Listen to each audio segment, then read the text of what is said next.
क्या आप सभी लोगों को पता है कि भुवनेश्वर कुमार और रजत पाटीदार का वापसी हो सकता है इंडियन टीम में, इंडियन स्क्वाड में, इंडियन ओडीआई स्क्वाड में? असली कहानी क्या है, कौन कौन से खिलाड़ी की जगह पर पाटीदार को मौका मिल सकता है, भूवी को मौका मिल सकता है? बात होगा उसके ऊपर। आईपीएल इतिहास का सबसे बड़ा ट्रेड डील जब आपको देखने मिला था, तब आपको देखने मिला था कि मुंबई में आ रहा था हार्दिक पांड्या गुजरात से।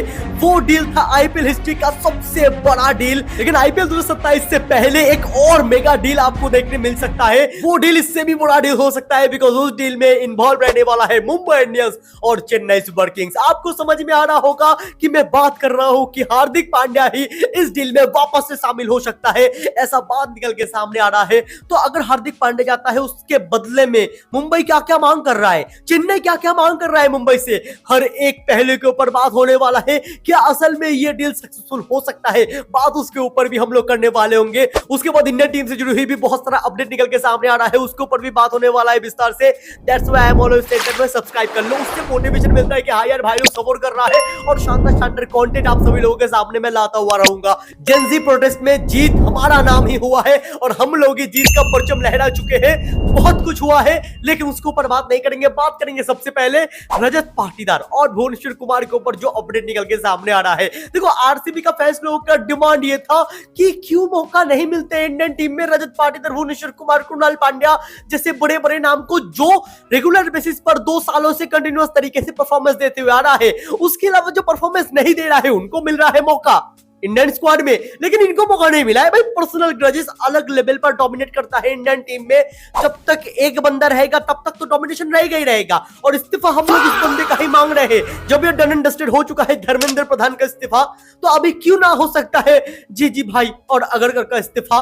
तो भाई निकालो भाई इन दोनों को भी। लेकिन देखो, हमारे पास प्रूफ है कि हम लोग इन दोनों के अलावा भी बेहतर परफॉर्मेंस दे सकते हैं। आयरलैंड जैसे टीम के सामने हम लोग हार चुके, इंग्लैंड के सामने हार चुके, उसके बावजूद हम लोग जब भी जीजी भाई को साइडलाइन करके वीवीएस लक्ष्मण के साथ गए, कहां पर? जिम्बाब्वे में। हम लोग भाई व्हाइट वॉश करके आ रहे हैं जिम्बाब्वे को। हालांकि ये बहुत बड़ी चीज नहीं है कि पाकिस्तान जैसा टीम भी जिम्बाब्वे को हरा देता है, तो वो हमारे लीग का टीम तो है नहीं, लेकिन फिर भी भाई कॉन्फिडेंस आने के लिए यही जीत बहुत लाजमी था और वो जीत हमें मिल चुका है। लेकिन अभी जो बात है, बात से मैं भटक नहीं सकता कि रजत पाटीदार को कहां पर मौका मिलेगा। पाटीदार को मौका मिलना जरूरी था और ओडीआई स्क्वाड में उनको मौका मिलने वाला है, ऐसा खबर निकल के सामने आ रहा है।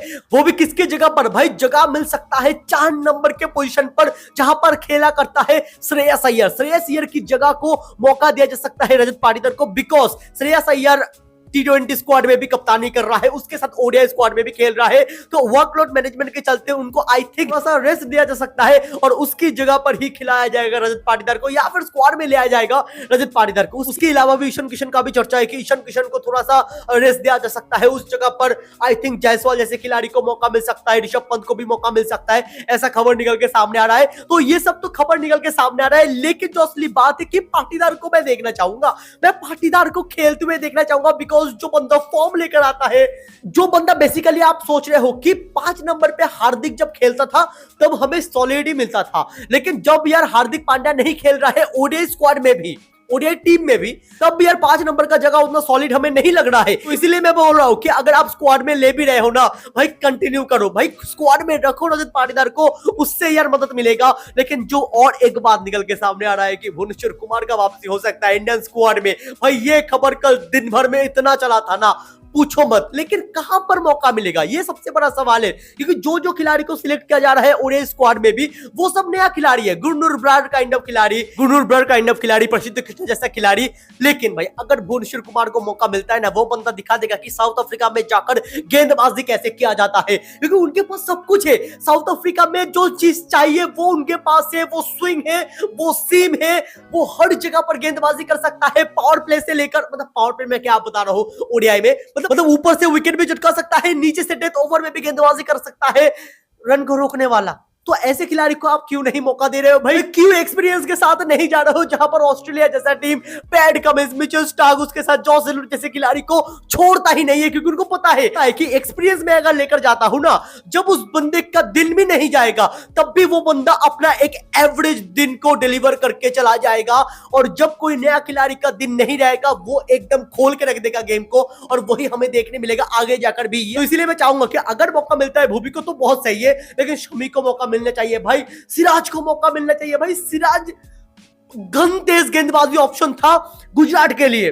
भाई शुभमन गिल सिराज को मांगता था कि भाई सिराज आकर गेंदबाजी करेगा, ऊपर से विकेट चटकाएगा आईपीएल में गुजरात की तरफ से। वो सिराज को मौका नहीं मिलता है ओडीआई स्क्वाड में। भाई ये किसका कॉल है, आप ही बताओ कि ये किसका कॉल है? ये कप्तान का कॉल हो ही नहीं सकता। ये प्रॉपर कॉल है कोच साहब का या फिर सिलेक्टर्स लोग का, जिनको कोई अक्ल ही नहीं है कि किसको खिलाना चाहिए किसको नहीं खिलाना चाहिए। मैं ओडीआई खिलाने ले जाऊंगा खिलाड़ी को 1 साल मौका देकर, मतलब ये जस्टिफाइड है ही नहीं। थिंकिंग था कि 4 साल पूरा प्रैक्टिस करेगा एक ब्रंच ऑफ टीम, वो जाएगा खेलने, वो यार धमाल मचाएगा। जो हमें पिछले कई सालों में देखने मिलता था कि 2027 का वर्ल्ड कप कंप्लीट है, बहुत सारा खिलाड़ी लोग निकल जाएगा, नया कोड आएगा, उनको कंटिन्यू करोगे, उनको लेकर जाओगे नेक्स्ट सीजन के लिए, मतलब 4 साल बाद जो वर्ल्ड कप होगा वहां पर। तो ऐसा स्ट्रेटेजी होना चाहिए। और इधर पर आप लोग देख लो स्ट्रेटेजी क्या है, आपको पता चल जाएगा भाई। लेकिन अभी का खबर यही है कि ये सब खिलाड़ियों को मौका मिल सकता है, ट्राइड एंड टेस्टेड करके रखा जाएगा, ऐसा खबर निकल के सामने आ रहा है। इसलिए मैं बोला कि भूवी पाटीदार को मौका मिल सकता है, समी को भी मौका मिल सकता है। लेकिन जो ट्रेड अपडेट निकल के सामने आ रहा है वो सुनकर तो आपका दिमाग ही घूम जाएगा। इसीलिए बोलता हूं भाई, अगर शॉपिंग करना हो तो मेरे लिंक से जाकर शॉपिंग करो भाई, डिस्काउंट मिलने वाला है भाई, शॉपिंग करो वहां पर जाकर, आपको मिलेगा डिस्काउंट। लेकिन बात आएगा कि हार्दिक पांड्या को लेने के लिए तैयार है Chennai super Kings. Chennai super Kings बोल रहा है कि हमें दो हार्दिक को हम लेना चाहते हैं, मुंबई भी छोड़ना चाहते हैं। लेकिन भाई अगर हार्दिक जाता है तो उसके बदले मुंबई क्या मांग कर रहा है चेन्नई से? मुंबई मांग कर रहा है कि हमें चाहिए शिवम दुबे, हमें चाहिए आयुष मात्रे। सबसे पहले बात आयुष मात्रे के ऊपर था, उसके अलावा तो 10-20 करोड़ रुपए दिया ही जाएगा, वो अलग सिनेरियो है।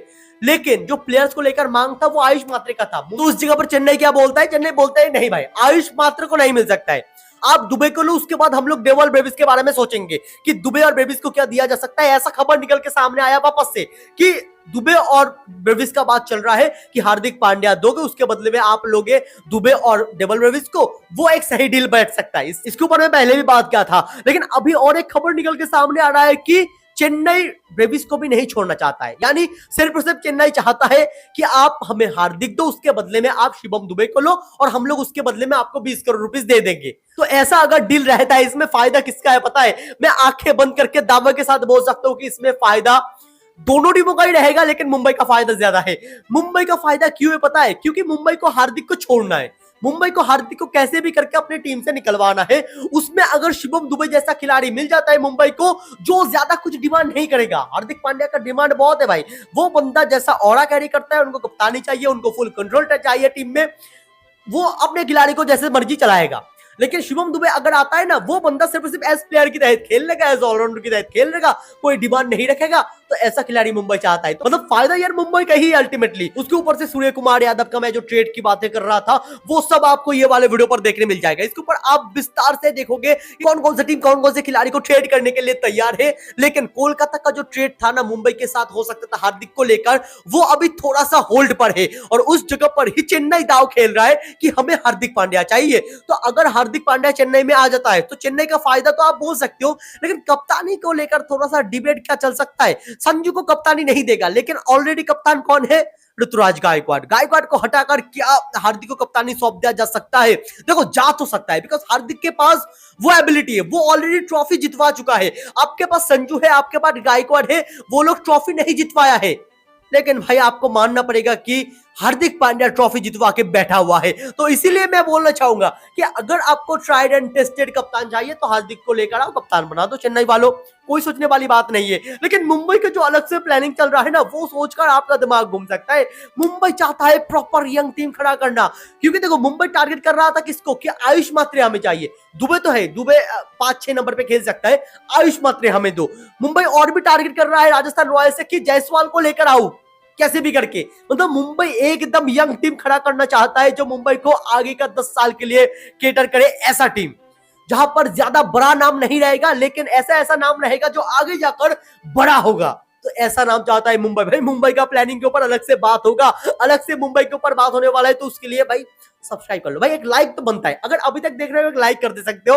लेकिन ये था प्रॉपर ट्रेड रूमर, जो ट्रेड अपने निकल के सामने आ रहा है चेन्नई और मुंबई के बीच में, आपको बता दिया। क्लियर है ना भाई, एकदम टॉपिक क्लियर हो चुका है। अगर ना क्लियर हुआ है तो जरूर से कमेंट पर लिखो। लेकिन अगर अभी तक इंस्टाग्राम में फॉलो नहीं करो ना भाई, डिस्क्रिप्शन में लिंक है, वहां पर जाकर फॉलो कर लो। वहां पर आता है असली कंटेंट जो यार आपको हर दिन देखने मिलेगा। लेकिन लास्टली मैं जो बात करूंगा ना, वो सुनकर आपका दिमाग घूम सकता है।